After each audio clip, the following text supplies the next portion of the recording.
कविता सकाळपासून घरातली सगळी कामं आवरत होती, कारण आज तिला तिच्या माहेरी जायचं होतं. आणि ती माहेरी गेल्यानंतर तिच्या गैरहजेरीमध्ये घरातल्या लोकांना जास्त त्रास व्हायला नको असं तिला वाटत होतं, कारण यावेळी ती 4-5 दिवसांसाठी राहायला जाणार होती. त्यामुळे खूप आनंदाने ती घरातली सगळे कामं करत होती. तिचं माहेर आणि सासर एका शहरात होतं, त्यामुळे तिला माहेरी जास्त राहू दिलं जात नव्हतं. ती जेव्हा पण माहेरी जायची तेव्हा सगळे म्हणायचे की तुझं माहेर जवळच आहे, तुला रात्री थांबण्याची काय गरज आहे, तू परत कधीही जाऊ शकतेस, दिवसभर 2-3 तास थांब आणि परत ये. लग्न झाल्यापासून कविता एका रात्रीसाठीही तिच्या माहेरी राहिली नव्हती. प्रत्येक वेळी माहेरी जाताना ती असाच विचार करून जात होती की यावेळी तरी तिला माहेरी राहायला मिळेल, म्हणून ती घरातील सगळे कामे आवरून जात होती. तरीसुद्धा प्रत्येक वेळी काही ना काही होत होतं, त्यामुळे तिचा मूड खराब व्हायचा. देवाच्या कृपेने यावेळी तिच्या सासूबाईंची देखील तब्येत व्यवस्थित होती. पण म्हणतात ना, प्रत्येक घरात एखादी अशी व्यक्ती असते जिच्यामुळे घरामध्ये नेहमी अडचणी येत असतात. कविताच्या घरामध्ये तिच्या जाऊबाई या सगळ्या गोष्टीला जबाबदार होत्या. कविता जेव्हा पण माहेरी जायची तेव्हा तिची जाऊबाई काही ना काही नाटक करून कवितेला परत बोलावून घ्यायची. कविताच्या जाऊबाईचं माहेर खूप दूर होतं, त्यामुळे ती जेव्हा पण माहेरी जायची 1 महिन्याच्या अगोदर ती कधीच परत येत नव्हती. पण जेव्हा कविता माहेरी निघायची तेव्हा घरातले सगळे लोक म्हणायचे की तुला थांबण्याची काय गरज आहे, तुला हवं तेव्हा तू माहेरी जाऊ शकतेस. आज सकाळी पण ती माहेरी जाण्यासाठी तयारी करत होती, तेव्हा तिची जाऊबाई आली आणि म्हणाली, कविता तू परत कधी येणार आहेस? तेव्हा कविता थोडं घाबरूनच म्हणाली, ताई 1 आठवड्यासाठी मी जाणार आहे. अगं 1 आठवडा थोडा जास्त होत नाही का? प्रियाची परीक्षा चालू आहे, तू जर जास्त दिवस माहेरी राहिलीस तर सगळी कामे एकटी कशी करू? घरातलं काम करू का प्रियाच्या परीक्षेची तयारी घेऊ? हे बघ, यावेळी 2-3 दिवस राहून परत ये, तू नंतर कधीतरी जाऊ शकतेस, तुझा माहेर कुठे एवढं लांब आहे. जाऊबाई ठसक्याने बोलून निघून गेली.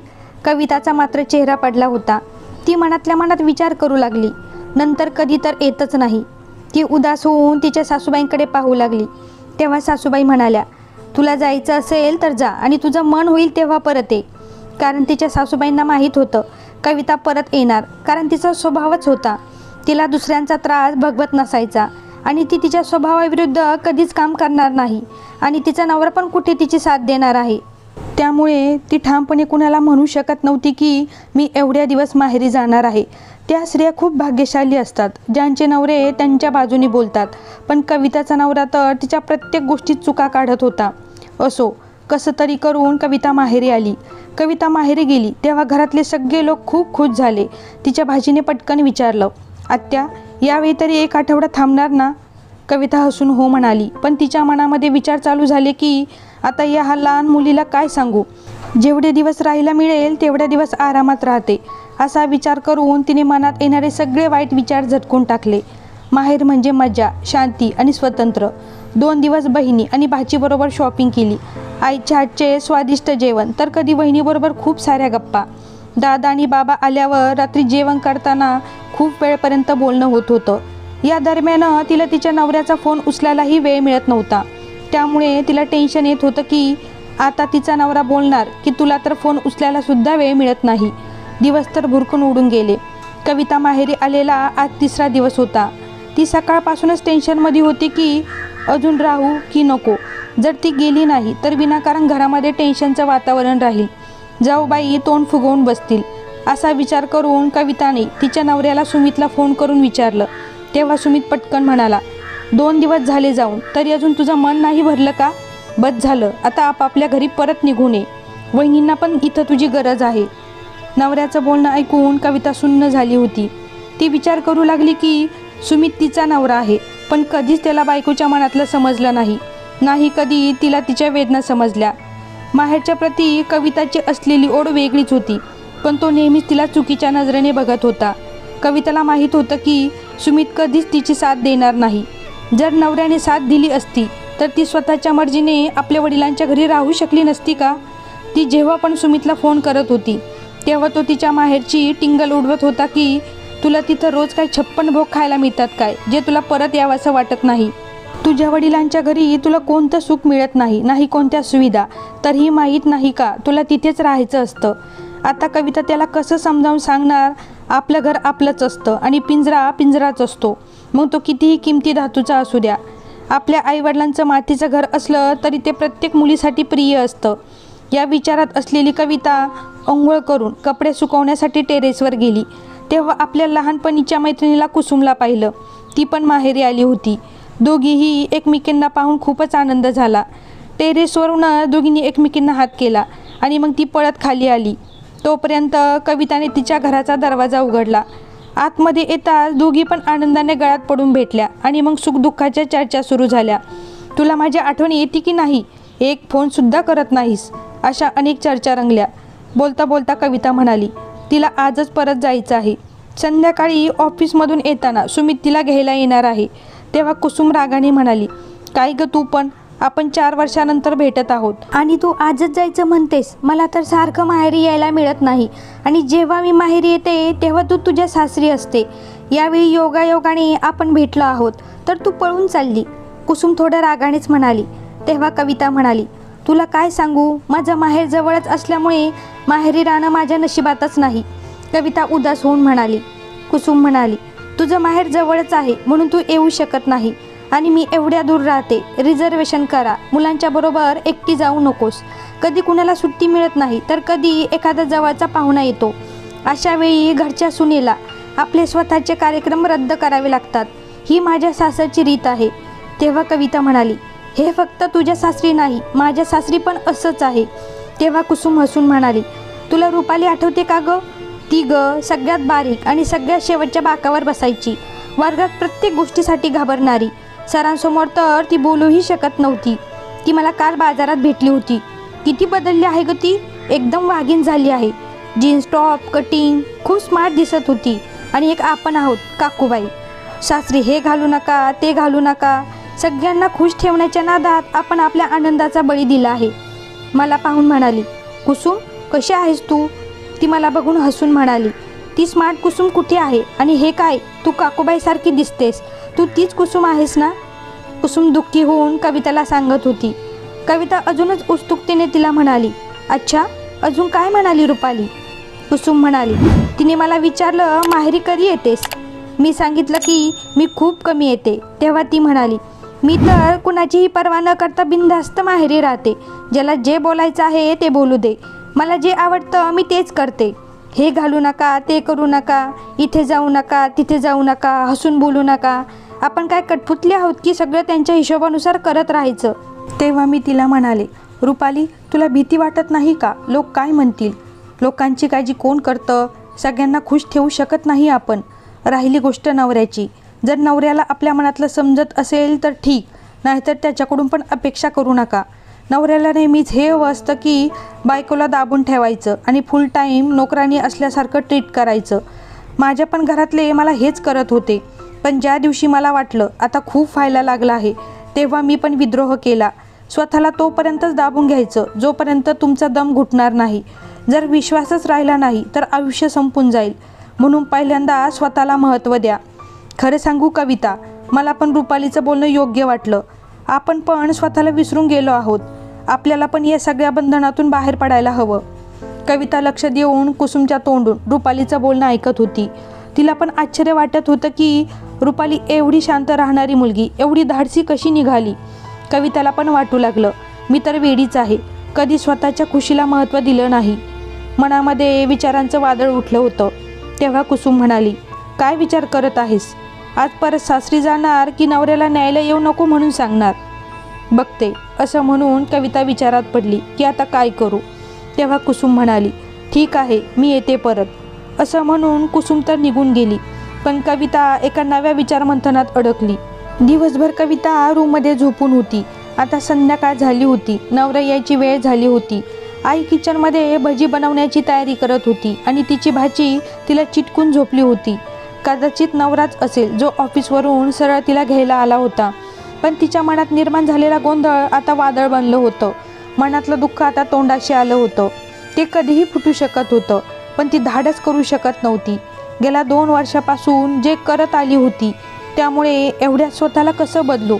कविता रूममध्ये बसून स्वतःबरोबरच भांडत होती की ती काय होती आणि आता काय झाली आहे. आणि आता सुमित पण आला आहे. कदाचित मी त्याला अगोदरच फोन करून येऊ नको म्हणून सांगितलं असतं. पण आता काय करू. जर मी नाही म्हणाले तर तो नाराज होईल आणि विचार करू लागेल की माहेरी माझे कुणीतरी कान भरले आहे आणि माहीत नाही का त्यांना माझं माहेर खूप खटकत होतं. जर त्यांच्या डोक्यात ही गोष्ट आली तर ते अजून विरोधी होतील. माहीत नाही कविता काय काय विचार करत होती की तेवढ्या तिची भाची येऊन म्हणाली, आत्या, मामा आले आहेत. कविता म्हणाली, हो आले बाळा, तू चल. असं म्हणून रिकामं डोकं घेऊन कविता जशी होती तशीच हॉलमध्ये आली आणि सुमितला पाहून शांत झाली. सुमित पण पाणी पित होता. कविताला पाहून त्याला खूप राग आला. हे काय कविता, तू अजून तयार नाही झालीस? तुला यायचं नाही का? कविता म्हणाली, हो नाही यायचं, तब्येत बरोबर नाही वाटत. सुमित म्हणाला, घरी गेल्यावर तुझी तब्येत चांगली होईल. तुला काय तिथं तुरुंगात राहायचं आहे की तिथं तुझी तब्येत व्यवस्थित होणार नाही? कविता म्हणाली, तुरुंगापेक्षा कमी थोडीच आहे. काम करायचं मन होणार नाही आणि तरी पण काम करावं लागेल आणि माझी तशी अवस्था नाही. तुम्हाला तर काहीच कळत नाही. जाऊ द्या, मी आज नाही येणार. तेव्हा सुमित म्हणाला, तुला स्वतःला यावं लागेल. कविताची आई भज्याची प्लेट घेऊन दरवाजात उभी होती. सुमितचा आवाज ऐकून त्या विचार करू लागल्या, कविता हे काय बोलत आहे? मुलीचे आईवडील नेहमी आपल्या मुलीकडून हीच अपेक्षा करतात की ती आपल्या आनंदावर पाणी सोडून नेहमी तिच्या आईवडिलांच्या आत्मसन्मानासाठी स्वतः सर्व सहन करेल. संस्काराचे धडे देऊन स्वतः आईवडील आपल्या मुलींना कमजोर बनवतात. त्यामुळे त्या स्वतःच्या हक्कासाठी सुद्धा बोलू शकत नाही. म्हणतात ना, जास्त बोललं तर आगाव आहे आणि कमी बोललं तर संस्कार आहे. तेव्हा तिची आई आतमध्ये आली आणि कविताला म्हणाली, तू हे काय बोलत आहेस बाळा? जावई बापू तुला घ्यायला आले आहेत आणि तुला जायचं नाही. ते बरोबरच बोलत आहे. तुला जायचं नव्हतं तर तू अगोदरच सांगायचं होतं. सुमितला आपल्या सासूबाईंचं बोलणं ऐकून वाटू लागलं की तो चुकीचा नाही. कविता तिच्या आईकडे पाहून म्हणाली, तुला आवडत नसेल तर ठीक आहे, मी निघून जाते. पण हो, माझं मन इथेच राहील. फक्त शरीर निघून जाईल आणि परत इथला उंबाटा कधीच ओलांडणार नाही.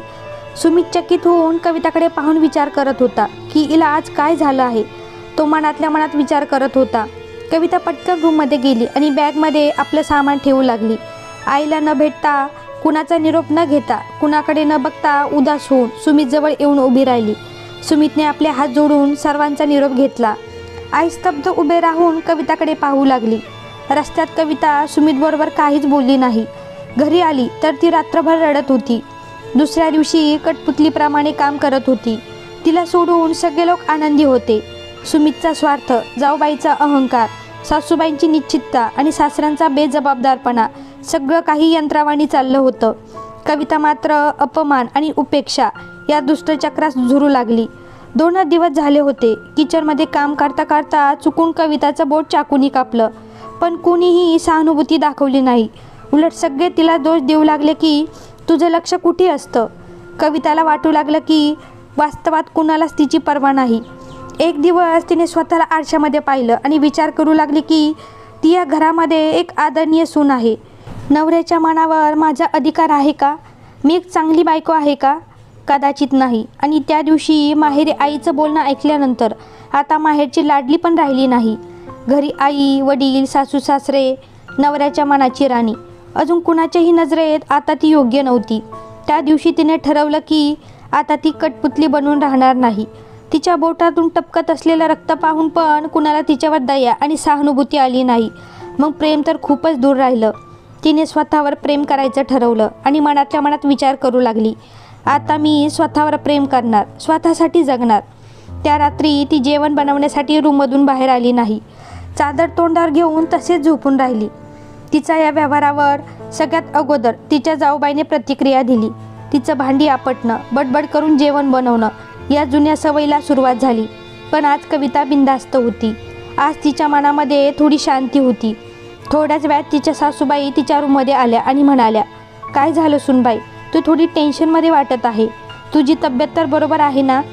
कविताने फक्त 2 शब्दात उत्तर दिलं, नाही, काम करायचं मन नाही. बोटाला कापल्यामुळे दुखत आहे. मी पण माणूस आहे, मला पण वेदना होतात. सासूबाईंना समजलं होतं की आज कविताचं डोकं ठिकाण्यावर नाही. आता काही बोललं तर उगाच घरामध्ये तमाशा होईल. उद्या सकाळी तिच्याबरोबर बोलता येईल. रात्र निघून गेली. सुमितने रात्री एकदासुद्धा कविताला विचारलं नाही की तुझं बोट कसं आहे. सासूबाईंना वाटलं कविता नेहमीप्रमाणे सकाळी व्यवस्थित होईल. कविता तयार होऊन बाहेर आली आणि म्हणाली, आई, मी संध्याकाळी परत येईल. पण कविता, तू कुठे जात आहे? एक काम आहे म्हणून जात आहे, असं म्हणून ती निघून गेली. कविताचा व्यवहार पाहून घरातले सगळेजण आश्चर्यचकित होते की हिला झालं तरी काय आहे. सुमित पण एवढं समजू शकला नाही, पण तिच्या सासूबाईंना तिच्या मनाची स्थिती समजली होती. संध्याकाळी कविता उशिरा घरी आली. ती कुणाबरोबर काहीच बोलली नाही.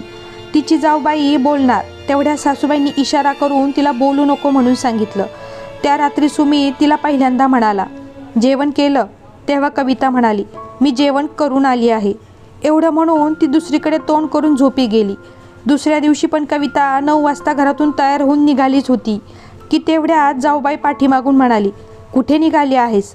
नाश्त्याच्या तयारीला लाग, मुलांना स्कूलसाठी उशीर होत आहे. कविताने पाठीमागे वळून पाहिलं आणि म्हणाली, मग मी काय करू? तुमची मुलं आहेत ना, तुम्ही बनवा नाश्ता, मी तुमची मोलकरीण थोडीच आहे. तिची जाऊबाई स्तब्ध होऊन तिला पाहून विचार करू लागली, या गाईला मी 2 वर्षापासून माझ्या इशाऱ्यावर नाचवलं. आज त्याच गाईमध्ये तिला वाघीण दिसत होती. सुमित तयार होऊन निघाला तोपर्यंत कविता निघून गेली होती. सुमित चकित होऊन आईला म्हणाला, कविताला काय झालं आहे आई? मला पण माहीत नाही बाळा. तुमच्या दोघांचं भांडण झालं होतं का? सुमित म्हणाला, नाही आई, पण त्या दिवशी तिला तिच्या माहेरून लवकर परत यायचं नव्हतं, पण तिच्या आईने जबरदस्तीने तिला माझ्याबरोबर पाठवलं होतं. माहीत नाही तिला असं वागून काय आनंद भेटतो. खूपच उद्धट वागू लागली आहे. हिचं काही ना काही करावं लागेल. तेव्हा सासूबाई म्हणाल्या, काय करणार आहेस बाळा? मला जेवढं माहीत आहे कविता खूप टेन्शनमध्ये आहे. तू तिचा नवरा आहेस. जर तुला समजलं नाही तर दुसरं कुणाला कसं समजणार?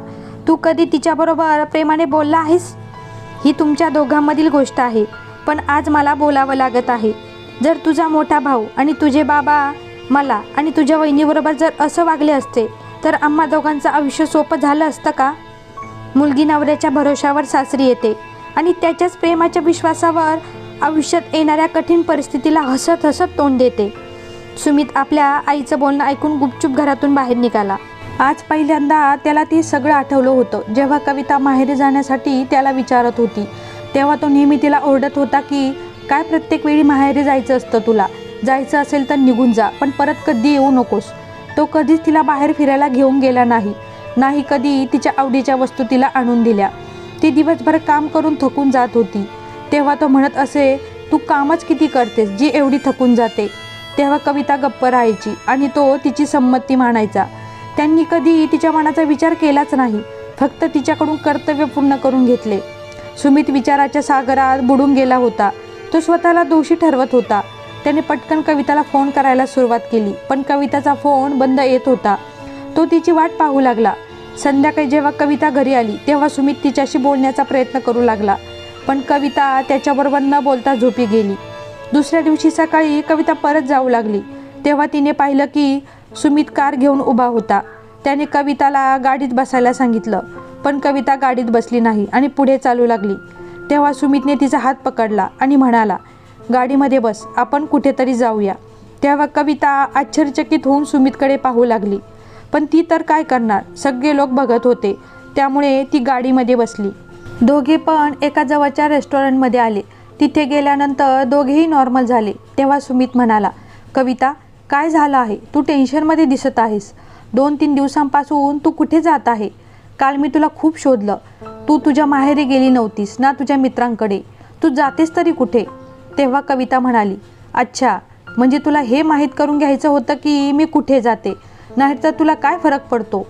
फरक पडतो तर फक्त या गोष्टीसाठी की आता मी सगळ्यांच्या सेवेसाठी हजर नसणार.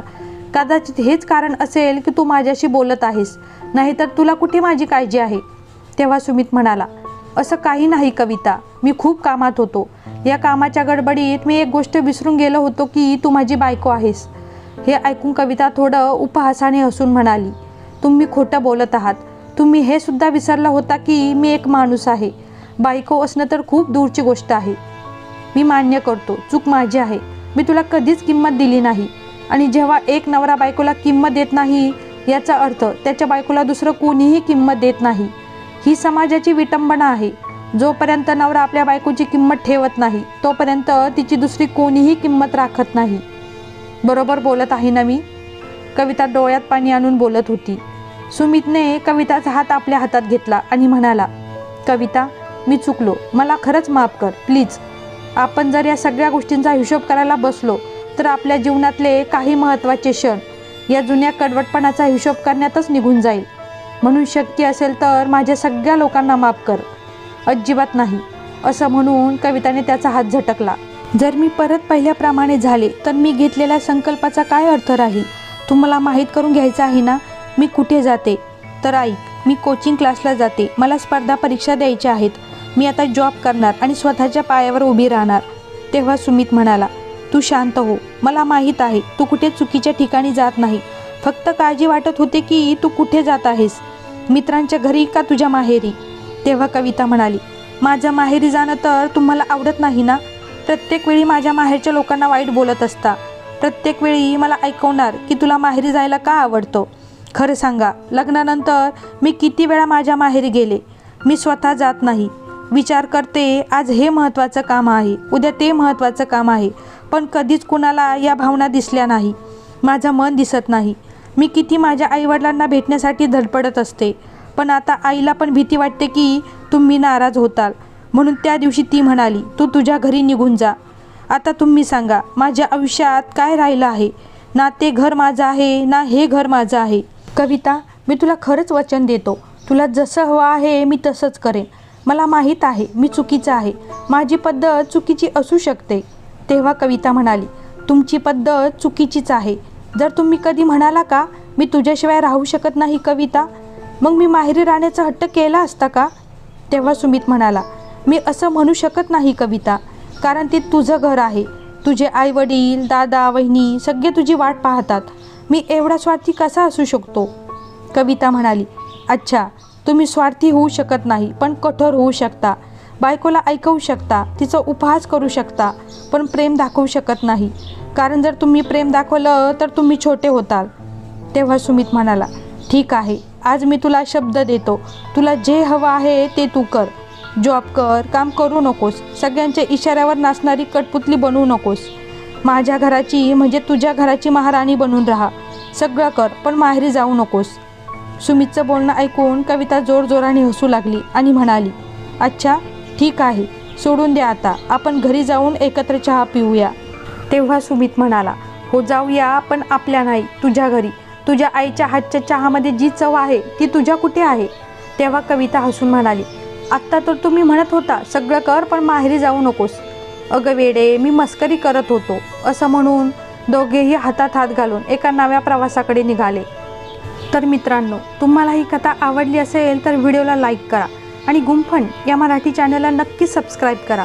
तसेच बेल आयकॉनवर क्लिक करून ऑलवर सेट करा, म्हणजे येणारा प्रत्येक व्हिडिओचे नोटिफिकेशन तुम्हाला मिळेल. धन्यवाद.